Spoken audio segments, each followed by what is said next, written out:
नमस्ते विद्यार्थी मित्रों, एकम नंबर 5 मानव देह धर्म विद्या प्रकरण नंबर 17 श्वासोच्छ्वास अने वायुओनु विनिमय। लास्ट लेक्चर नी अंदर वायुओनी आपले केवी रीते थाय छे तेना विशेनो अभ्यास कर्यो हतो। सामान्य रीते वायुओनी आपले छे ए वधु दबाण ढोळांशथी अथवा तो सांद्रता ढोळांशथी ओछा दबाण ढोळांश अथवा तो सांद्रता तरफ छे ए वहन करे छे અને તે પ્રક્રિયા સરળ પ્રસરણની પ્રક્રિયા દ્વારા થાય છે।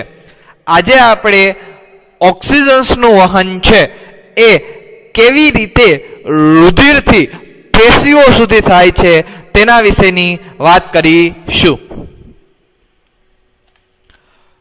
તો ચાલો શરૂઆત કરીએ વાયુઓનું વહન એટલે કે ટ્રાન્સપોર્ટ ઓફ ગેસીસ। तो सामान्य रीते वायुओनी अंदर ऑक्सीजन्स वायु अने कार्बन डाइऑक्साइड जे वहन है ए वहन रुधिर द्वारा थाय छे अने रुधिर आ एक एवं माध्यम है कि जेना द्वारा बंनेनु वहन ऑक्सीजन्स अने कार्बन डाइऑक्साइड नु वहन बंनेनु वहन साथे थई सके छे। लगभग 97% ऑक्सीजन्स नु वहन रुधिरमाना रक्तकणों एटले के आरबीसी जेने सामान्य रीते आपणे रेड ब्लड सेल्स रक्तकणों अथवा तो रुधिर कोषो तरीके छे ए ओळखीए छीए। तो 97% ऑक्सीजन्स छे ए रक्तकणों द्वारा थाय छे। त्यारबाद बाकीना जे 3% जे ऑक्सीजन्स नु वहन छे ए रुधिरमाना रुधिर रस द्वारा द्राव्य अवस्था में छे ए वहन पामे छे। एटले के ऑक्सीजन नु 100% वहन रुधिर द्वारा थाय छे, परंतु तेनी अंदर 97% ऑक्सीजन नु वहन रक्तकणों द्वारा अने 3% ऑक्सीजन नु वहन रुधिर रस द्वारा छे ए थाय छे। ज्यारे कार्बन डाइऑक्साइड है ए कार्बन डाइऑक्साइड नु आश्रे 20 થી 25% कार्बन डाइऑक्साइड नु वहन रक्तकणों द्वारा वहन पामे छे। ज्यारे 70% कार्बन डाइऑक्साइड नु वहन छे ए बायकार्बोनेट स्वरूपे वहन थाय छे। सामान्य रीते बायकार्बोनेट ने आपणे HCO3 माइनस एटले के बायकार्बोनेट आयन स्वरूपे छे ए ओळखीए छीए अने बाकीना 7% कार्बन डाइऑक्साइड नु वहन रुधिरना रुधिर रस द्वारा द्राव्य अवस्था में छे ए वहन थाय छे। एटले के 100% कार्बन डाइऑक्साइड नु वहन रक्तकणों बायकार्बोनेट आयन अने रुधिर रस द्वारा थाय छे। ज्यारे 100% ऑक्सीजन नु वहन रक्तकणों अने रुधिर रस द्वारा थाय छे। तो एमा सौथी पहला आपणे ऑक्सीजन्स नु जे वहन छे ए निहाळीशुं, त्यारबाद कार्बन डाइऑक्साइड नु वहन छे तेनो पण अभ्यास करीशुं। तो चालो शुरुआत करीए रुधिरनी अंदर ऑक्सीजन नु वहन एटले के ट्रांसपोर्ट ऑफ ऑक्सीजन। तो सामान्य रीते रक्तकण में लाल रंगनु आयन धरावतु रंजक कण एटले के हीमोग्लोबिन आवेलू होय छे। तो सामान्य रीते आपने तो खबर ज छे के रक्तकण एटले के आरबीसी नी अंदर जे आरबीसी नो लाल रंग छे ई लाल रंग कोना कारणे छे तो के लाल रंग छे ए हीमोग्लोबिन ना कारणे छे। कोना कारणे छे? हीमोग्लोबिन ना कारणे छे। अने आ हीमोग्लोबिन ना बंधारणनी अंदर आयरन तत्व छे ए हाजर छे एटले के Fe तत्व ए हीमोग्लोबिन ना મધ્યમાં છે એ હાજર હોય છે અને તેના કારણે જ હિમોગ્લોબિનની અંદર રહેલી 4 પોલીપેપ્ટાઇડ શૃંખલાઓ એકબીજા દ્વારા તત્વ દ્વારા આયરન તત્વ દ્વારા છે એ જોડાયેલી હોય છે. હિમોગ્લોબિનની અંદર 4 પોલીપેપ્ટાઇડ શૃંખલાઓ હોય છે. આનો અભ્યાસ આપણે ચેપ્ટર નંબર 9 જૈવ અણુઓની અંદર કરેલો છે, તો એ યાદ કરજો. તો ઓક્સિજન્સ જે છે એ ઓક્સિજન્સ પ્રતિવર્તી રીતે હિમોગ્લોબિન સાથે જોડાય અને ઓક્સી હિમોગ્લોબિન બનાવે છે. એટલે સામાન્ય રીતે હિમોગ્લોબિન એ ઓક્સિજન સાથે જોડાઈ જાય અને તેના કારણે ઓક્સી હિમોગ્લોબિન એટલે કે HbO2, રાઈટ, Hb એટલે હિમોગ્લોબિન, O2 ઓક્સિજન્સ, અને એના કારણે શેનું નિર્માણ થાય છે? ઓક્સી હિમોગ્લોબિન HbO2 નું નિર્માણ થાય છે. આ એક હિમોગ્લોબિનનો અણુ વધુમાં વધુ 4 ઓક્સિજન્સના અણુનું આંશિક દબાણને આભારી છે. એટલે કે એક હિમોગ્લોબિનનો અણુ એકી સાથે 4 ઓક્સિજન્સના અણુઓનું વહન કરી શકે છે, કારણ કે હિમોગ્લોબિન પાસે 4 પોલીપેપ્ટાઇડ શૃંખલાઓ આવેલી હોય છે, જેમાંની 2 શૃંખલાઓ આલ્ફા હોય છે એટલે કે આલ્ફા 2 અને 2 શૃંખલાઓ બીટા હોય છે એટલે કે બીટા 2. એટલે હિમોગ્લોબિનને સામાન્ય રીતે આપણે આલ્ફા 2 બીટા 2 તરીકે ઓળખીએ છીએ અને આલ્ફા 2 બીટા 2 ટોટલ 4 પોલીપેપ્ટાઇડ શૃંખલા હોવાના કારણે એ 4 ઓક્સિજન્સના અણુઓ સાથે જોડાઈ શકે છે અને તેના કારણે એક જ હિમોગ્લોબિન એક જ સમયે એકી જ સાથે 4 ઓક્સિજન્સનું વહન કરી શકે છે. કાર્બન ડાયોક્સાઇડનું આંશિક દબાણ, આ ઉપરાંત હાઇડ્રોજન આયનની સાંદ્રતા અને તાપમાન, આવા ઘણા બધા અન્ય પરિબળો પણ છે કે જે આ જોડાણમાં છે એ ખલેલ પહોંચાડે છે. એટલે કે ઓક્સી હિમોગ્લોબિનનું નિર્માણ થવું કે ન થવું, ઓક્સિજન સાથે હિમોગ્લોબિનનું જોડાણ થવું જોઈએ કે ન થવું જોઈએ, એ બીજા ઘણા બધા પરિબળો ઉપર આધાર રાખે છે. જેમાંનો પહેલો પરિબળ એટલે કે કાર્બન ડાયોક્સાઇડનું આંશિક દબાણ, બીજો પરિબળ એટલે કે હાઇડ્રોજન આયનની સાંદ્રતા, જેને સામાન્ય રીતે આપણે pH દ્વારા રાઈટ માપીશું, અને સાથે સાથે તાપમાન એટલે કે ટેમ્પરેચર. આ મુખ્ય પરિબળો છે. આના સિવાય પણ બીજા ઘણા બધા પરિબળો છે કે જે ઓક્સી હિમોગ્લોબિનનું નિર્માણ થવું જોઈએ કે ન થવું જોઈએ તેનામાં જોડાણમાં મુખ્ય ભાગ ભજવે છે.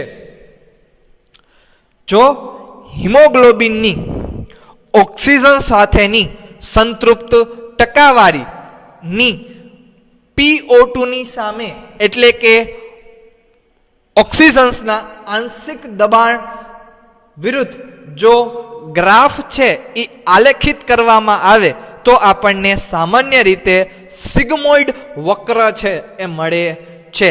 એટલે કે ગ્રાફ હિમોગ્લોબિનના ઓક્સિજન્સની સંતૃપ્ત ટકાવારી વિરુદ્ધ આંશિક દબાણ ઓક્સિજન્સનું, બરાબર છે, આમની વચ્ચે જો ગ્રાફ ડ્રો કરવામાં આવે તો સિગ્મોઇડ વક્ર મળે છે. અને આ જે સિગ્મોઇડ વક્ર કોને કહેવાય એ આપણે હમણાં નેક્સ્ટ સ્લાઇડની અંદર જોઈએ. અને સામાન્ય રીતે આ જે સિગ્મોઇડ વક્ર છે એ જ ગ્રાફ અથવા તો વક્રને ઓક્સિજન વિયોજન વક્ર એટલે કે ડિસોસિએશન કર્વ કહેવામાં આવે છે, કે જેની અંદર ઓક્સિજન્સનું આંશિક દબાણ વધતાની સાથે સાથે હિમોગ્લોબિન ઓક્સિજન સાથેની સંતૃપ્ત ટકાવારી પણ વધે છે અને તેના કારણે જ તેનો વક્ર છે એ સિગ્મોઇડ વક્ર જોવા મળે છે. અને એ સિગ્મોઇડ વક્રને લીધે એ ઓક્સિજન્સનો વિયોજન વક્ર તરીકે પણ એટલે કે ડિસોસિએશન કર્વ તરીકે પણ ઓળખવામાં આવે છે. તો અહીંયા તમે આકૃતિની અંદર જોઈ શકો છો કે સામાન્ય રીતે વાય એક્સિસ ઉપર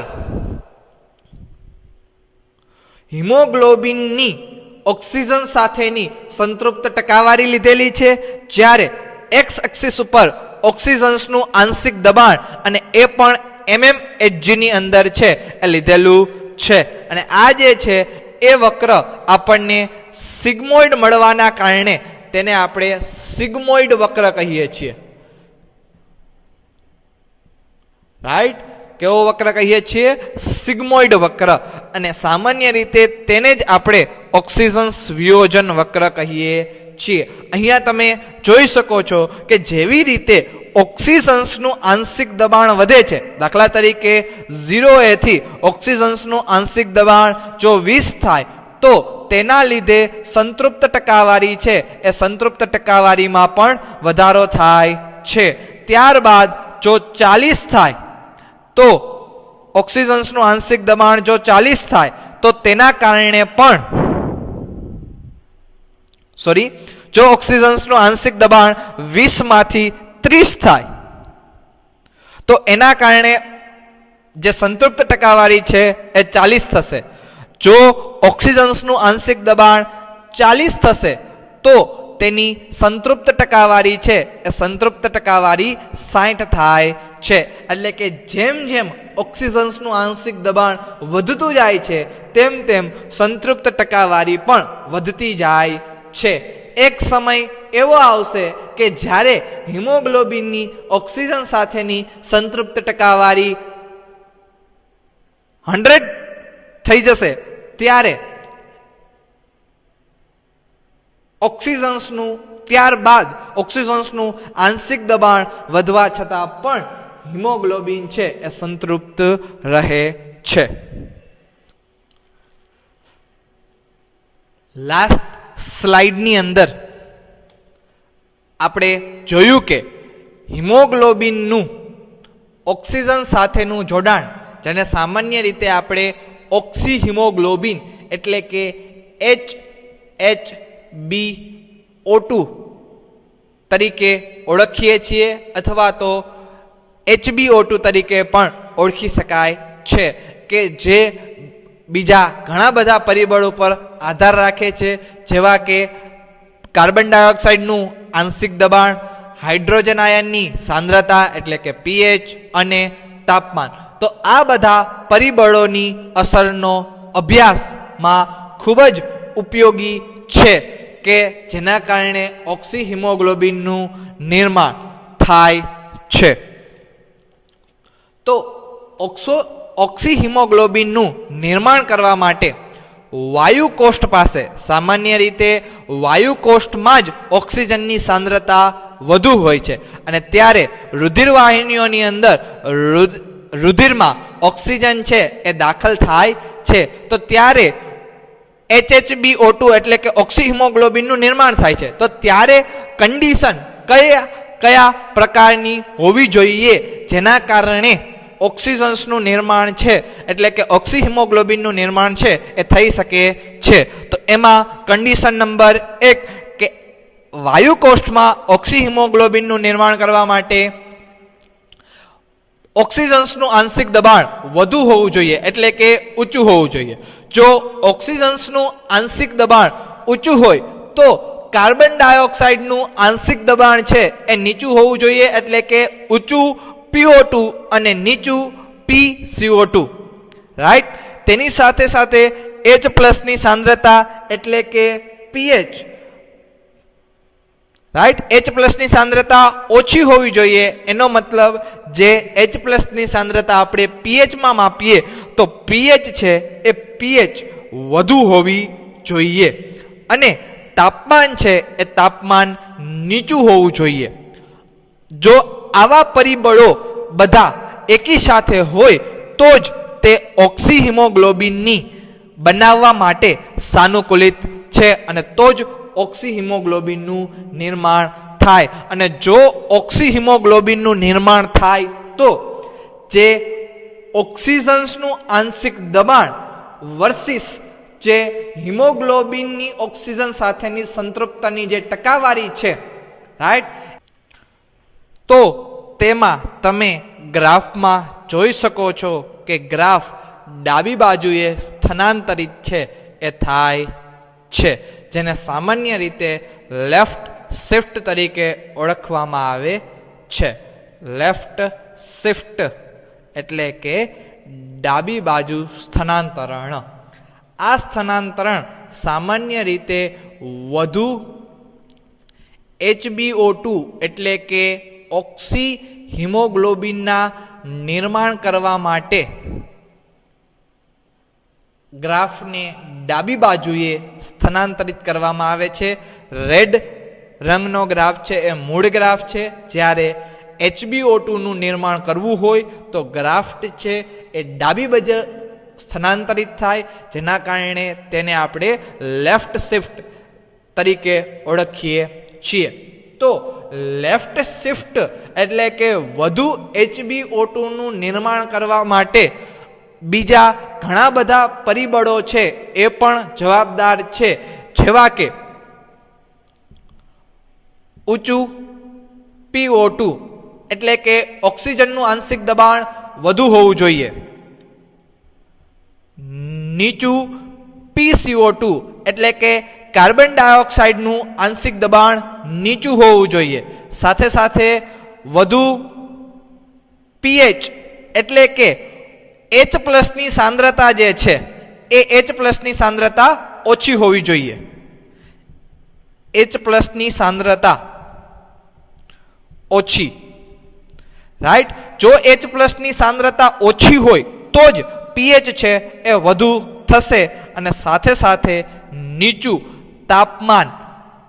આ બધા પરિબળો છે કે જે ઓક્સી હિમોગ્લોબિનના નિર્માણ માટે જવાબદાર છે, અને જો ઓક્સી હિમોગ્લોબિનનું નિર્માણ થાય તો ગ્રાફ છે એ લેફ્ટ બાજુ સ્થાનાંતરિત થાય, જેને સામાન્ય રીતે લેફ્ટ શિફ્ટ તરીકે છે એ ઓળખવામાં આવે છે. તેવી જ રીતે જો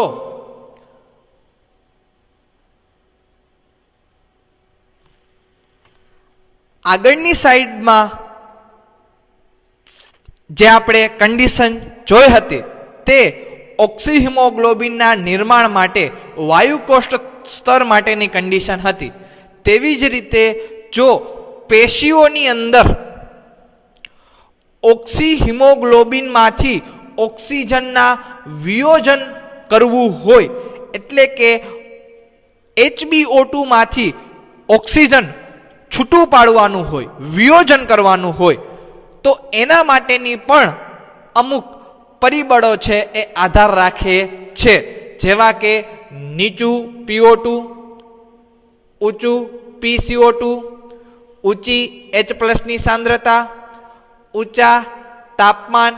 આ બધી જે સ્થિતિ છે તેના કારણે ઓક્સી હિમોગ્લોબિનમાંથી ઓક્સિજનનું વિયોજન થાય છે, અને જો ઓક્સિજનનું વિયોજન થાય તો ગ્રાફની અંદર તમે જોઈ શકો છો કે ગ્રાફ છે એ જમણી બાજુએ સ્થાનાંતરિત થાય છે.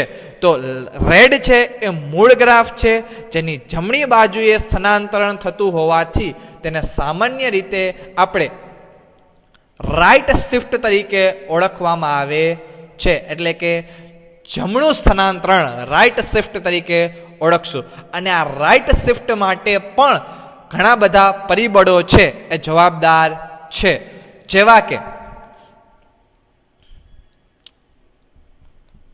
નીચું PO2 એટલે કે ઓક્સિજનનું આંશિક દબાણ છે એ નીચું હોવું જોઈએ. તેવી જ રીતે વધુ PCO2 એટલે કે કાર્બન ડાયોક્સાઇડનું પ્રમાણ વધુ હોવું જોઈએ. વધુ H+ ની સાંદ્રતા, અને H+ ની સાંદ્રતા વધુ હોવાના કારણે pH જે છે એ pH ઘટી જાય છે. તો pH ઓછી હોવી જોઈએ અને H+ ની સાંદ્રતા વધુ હોવી જોઈએ. તેવી જ રીતે વધુ તાપમાન.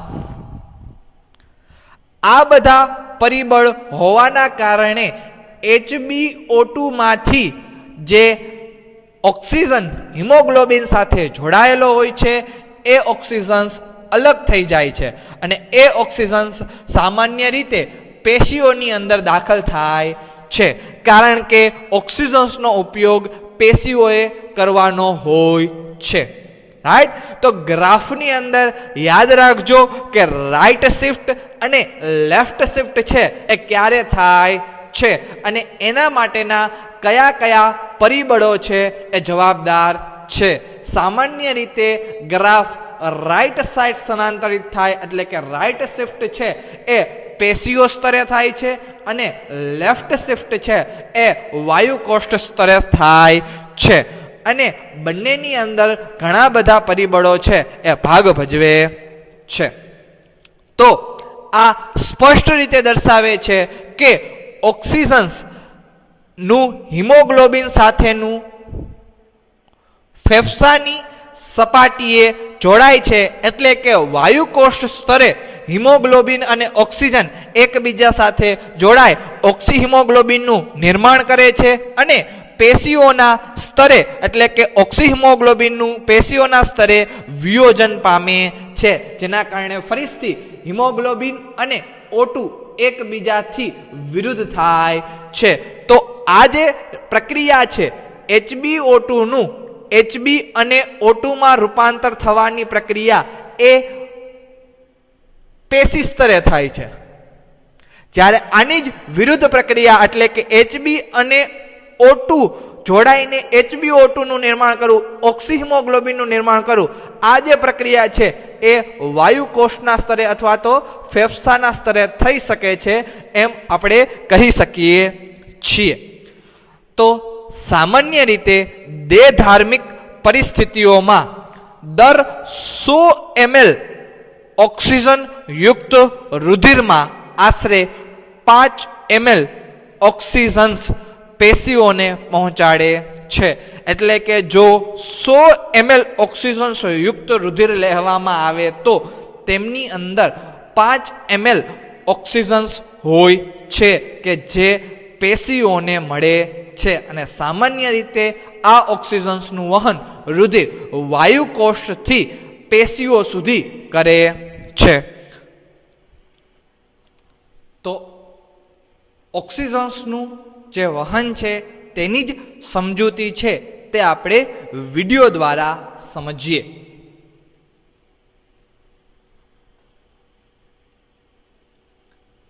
સામાન્ય રીતે ઓક્સિજન્સ હિમોગ્લોબિન સાથે જોડાઈ ઓક્સી હિમોગ્લોબિનનું નિર્માણ કરે છે. હિમોગ્લોબિન એ લાલ રંગનું અને રક્તકણની અંદર 4 પોલીપેપ્ટાઇડ ધરાવતું શૃંખલા છે. સામાન્ય રીતે એક હિમોગ્લોબિન એકી સાથે 4 ઓક્સિજન્સનું વહન કરે છે. તો આ બધી પોલીપેપ્ટાઇડ સાથે એટલે એક પોલીપેપ્ટાઇડ સાથે એક ઓક્સિજન છે એ જોડાય છે.